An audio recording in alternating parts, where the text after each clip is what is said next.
Alvo de polêmica, a decisão do presidente do Supremo Tribunal Dias Toffoli de paralisar investigações iniciadas com dados do Conselho de Controle de Atividades Financeiras, COAF, pode, se confirmada pelos demais ministros, mudar o destino de grandes nomes da política investigados pela Operação Lava Jato.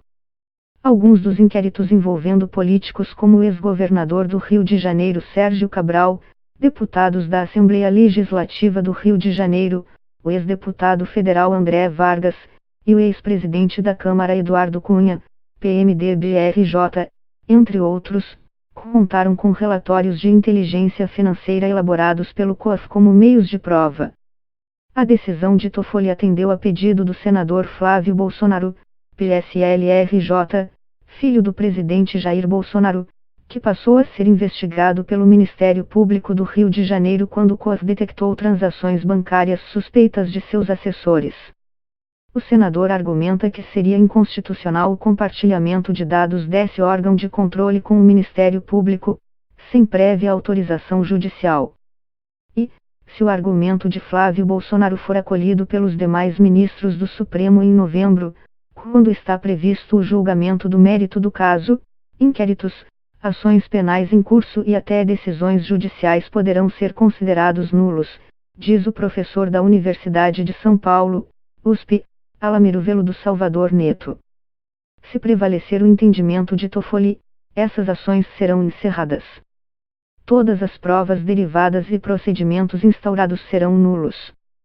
E aí pouco importa a fase, pode ser uma mera investigação policial, uma ação penal em andamento ou um processo transitado em julgado, que pode ser objeto de revisão criminal, disse. Os procuradores integrantes da Força-Tarefa devem fazer um levantamento dos inquéritos que terão de ser paralisados por causa do entendimento do presidente do STF. É uma decisão que abrange todos os casos, nacionalmente. Então, a análise de cada caso concreto deve ficar por conta de quem está à frente da investigação. Nessa análise, teremos que ver o que vai ocorrer. Mas é, sem dúvida, uma decisão prejudicial não só ao combate ao crime, mas também em relação à posição do Brasil no mundo, disse ela, destacando que o funcionamento do COAF segue recomendações internacionais do Grupo de Ação Financeira, ou Financial Task Force, integrado por 150 países, entre os quais Estados Unidos e nações da União Europeia. Inquéritos e ações penais movidos pela Procuradoria-Geral da República, PGR, contra políticos com foro privilegiado também poderão ser impactados, segundo o Procurador da República Daniel Salgado, que chefiou a secretaria responsável pelo compartilhamento de dados do COAF na gestão do ex-procurador-geral Rodrigo Janot. O procurador destaca que essa prática de utilizar dados fornecidos pelo COAF para embasar pedidos de quebras de sigilo existe desde 1998, quando a lei sobre lavagem de dinheiro foi aprovada. Essa lei especifica que o COAF terá a função de receber, examinar e identificar as ocorrências suspeitas de atividades ilícitas, para então comunicar essas operações a órgãos de investigação. As instituições que registram operações vultosas como bancos, corretoras, joalherias, concessionárias de automóveis e até empresas que agenciam atletas passaram a ser obrigadas legalmente a enviar informações ao COAF sempre que detectarem transações altas em dinheiro vivo ou movimentações com indícios de irregularidades. Com base nesses dados, os servidores do órgão identificam se há indícios de lavagem de dinheiro e encaminham essas movimentações suspeitas à polícia ou ao Ministério Público. Mas, na decisão sobre o pedido de Flávio Bolsonaro, Toffoli entendeu que o COAF só poderia encaminhar dados genéricos, como o nome do titular da conta e o montante global movimentado. Para obter detalhes, os investigadores teriam que pedir autorização judicial. Hoje, esses relatórios do COAF servem como alicerce para uma investigação aprofundada. O pedido de quebra de sigilo vem depois, para termos os detalhes, diz o procurador Daniel Salgado. O que preocupa é você podar as informações a ponto de você não conseguir trabalhar esses dados para identificar uma linha de investigação. É preciso ter informações mínimas que possam te levar a uma conclusão sobre se há mesmo movimentações atípicas que justifiquem uma investigação. Advogados de réus e de suspeitos de participação no esquema de corrupção da Petrobras investigado pela Lava Jato já se movimentam para cobrar a paralisação dos processos contra seus clientes. O advogado Márcio de Lambert, que representa o ex-governador Sérgio Cabral, faz a ressalva de que vários procedimentos relacionados ao ex-governador envolveram prévia autorização judicial. Mas ele enxerga a possibilidade de Cabral se beneficiar da decisão do Supremo nas acusações relacionadas às operações Furna da Onça e Cadeia Velha, desdobramentos da Operação Lava Jato no RJ, que investiga se o ex-governador comprava apoio de deputados da Assembleia Legislativa do Rio de Janeiro. Para identificar se parlamentares estaduais receberam propina de Cabral em troca de votos, o Ministério Público Federal no Rio de Janeiro pediu ao COAF um relatório que apontasse quais parlamentares e assessores efetuaram movimentações bancárias suspeitas durante a gestão do ex-governador.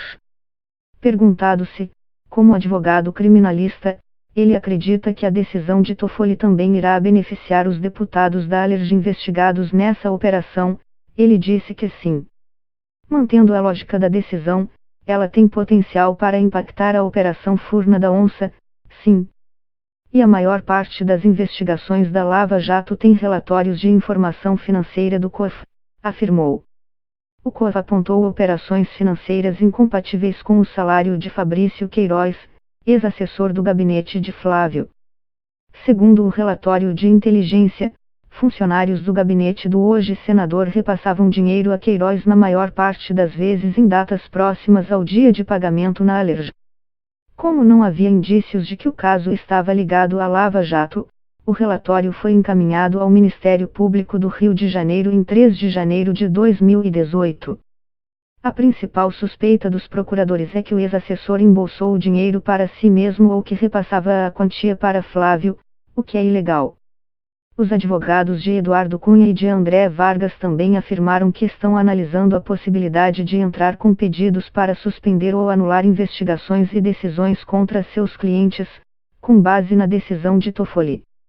Preso desde 2016 por acusações de recebimento de propina de contratos da Petrobras, Cunha também é alvo da Operação Cadeia Velha, do Ministério Público do Rio de Janeiro, que investiga a compra de apoio de deputados por parte do governo Sérgio Cabral. Assim como ocorreu com parlamentares da Alerj, um relatório do COAF ajudou a embasar as suspeitas contra o ex-presidente da Câmara, que é do RJ. O documento aponta que Cunha movimentou de 2012 a 2018 mais de 80 milhões de dólares, entre saques e depósitos. No caso do ex-deputado federal pelo Paraná André Vargas, que era afiliado ao PT e foi vice-presidente da Câmara, um relatório da Receita Federal compartilhado com investigadores de Curitiba acendeu o alerta para possíveis irregularidades. Vargas foi condenado a 6 anos de prisão em agosto de 2018 pelo então juiz Sérgio Moro sob a acusação de intervir junto à Caixa Econômica Federal, através da sua influência política, para que a empresa EIT7 Sistemas fosse contratada para fornecimento de software e prestação de serviços de informática. Na visão dos advogados do ex-deputado, Nicole Trauczynski e Juliano Breda, o raciocínio usado por Toffoli para decidir sobre o COAF também se aplica ao caso de Vargas. O direito à prova não é ilimitado no processo penal, devendo ser conduzido dentro dos parâmetros da legalidade. Ainda vamos avaliar a medida processual cabível e tomar as providências necessárias para o reconhecimento também em face do ex-deputado André Vargas. A questão de fundo na ação movida pelo senador Flávio Bolsonaro é se a obtenção e compartilhamento de dados obtidos pelo COAF, relativos a movimentações financeiras, configura ou não quebra de sigilo. O COAF foi criado em 1998 seguindo uma tendência mundial, a partir do entendimento de diversos países da necessidade de uma entidade que faça o meio de campo entre instituições financeiras e lojas de itens de luxo, que podem identificar transações suspeitas, e órgãos de investigação como o Ministério Público e as polícias.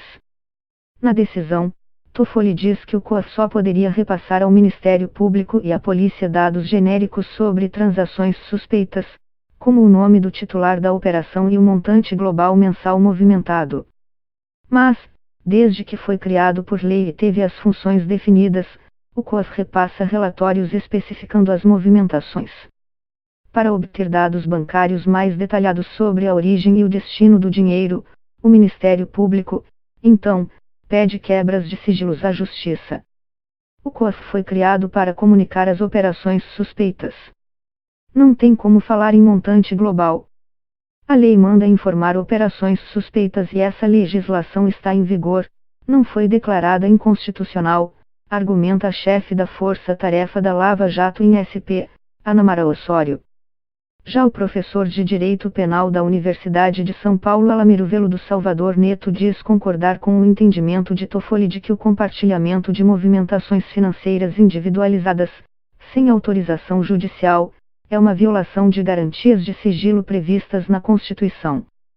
Para Velodo Salvador Neto, o COAF só poderia fornecer informações genéricas. A partir desses dados, o Ministério Público teria, então, que pedir a quebra de sigilo bancário ao juiz e proceder, a partir daí, a uma análise das movimentações.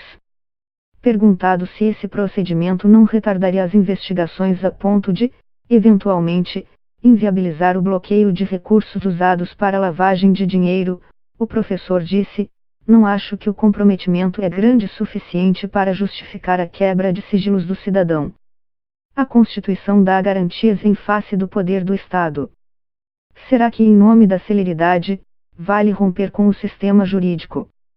O procurador da República Daniel Salgado afirma que a decisão de Toffoli deixa margem para dúvidas sobre as informações que os relatórios do COAF podem conter.